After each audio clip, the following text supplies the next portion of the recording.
దేవుని కృపావాక్యం వింటున్నాం. మీ అందరికీ ప్రభుపేట వందనాలు.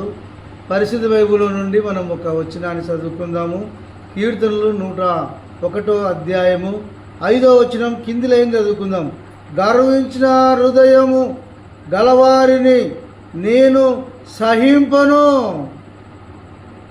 ఇక్కడ దేవుడు అంటూ ఉన్నాడు, ఏమంటున్నాడంటే గర్వించిన హృదయము గలవారిని నేను సహించను అంటూ ఉన్నాడు. దేని విషయంలో నువ్వు గర్విస్తున్నావు? దేని విషయంలో నువ్వు గర్వముగా మాట్లాడుతున్నావు?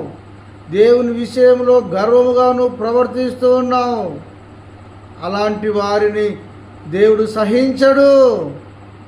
దేన్ని చూసుకొని నువ్వు గర్విస్తున్నావు? డబ్బు చూసుకొని గర్విస్తున్నావా?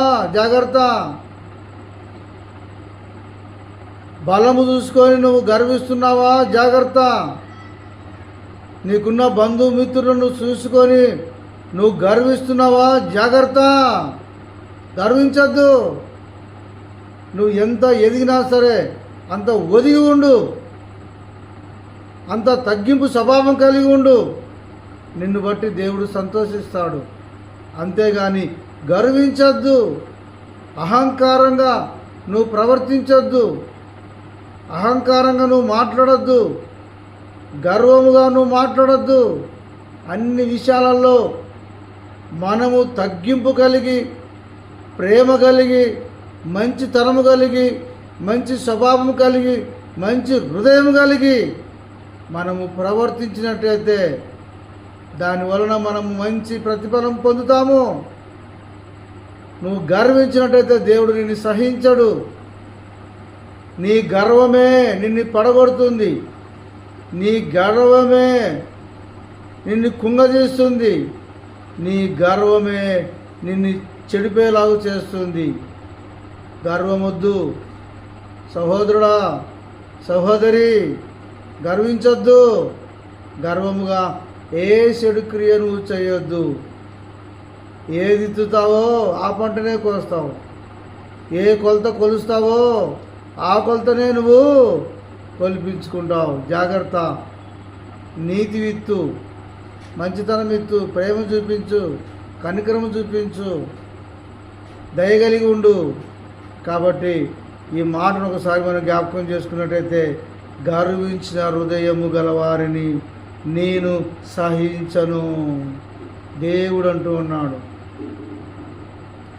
దేవుని దృష్టికి మనం ఎంతగా తగ్గించుకుంటామో దేవుడు అంతగా మనల్ని హెచ్చిస్తాడు.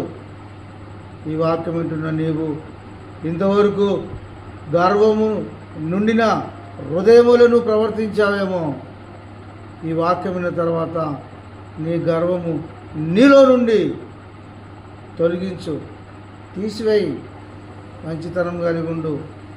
ఎల్లప్పుడూ దేవుడు నిన్ను గొప్పగా ఆశీర్వదిస్తాడు. ఈ మాటలు దేవుడు దీవించును గాక. ఆమేన్.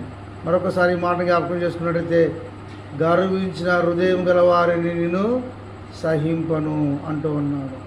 కాబట్టి గర్వమైన హృదయం మనకొద్దు. మంచి హృదయం కలిగి ఉన్నాం. చిన్న ప్రార్థన చేసుకున్నాం. పరిశుద్ధుల తండ్రి, నీ వందనాలు, స్తోత్రములు చెల్లిస్తూ ఉన్నాము.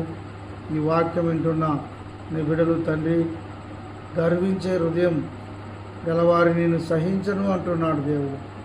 గర్వంతో మాట్లాడక, గర్వంతో ప్రవర్తించగా మంచి హృదయం కలిగి ప్రభా దేవునికి హృదయం ఇచ్చి దేవుని చిత్తానుసారంగా జీవించే భాగ్యం దయచేయమని, ఈ వాక్యం వింటున్న బిడ్డలందరినీ, వాళ్ళ కుటుంబాలను, వాళ్ళ పిల్లలను దీవించమని యేసు నామములో ప్రార్థిస్తున్నాం తండ్రి. ఆమేన్.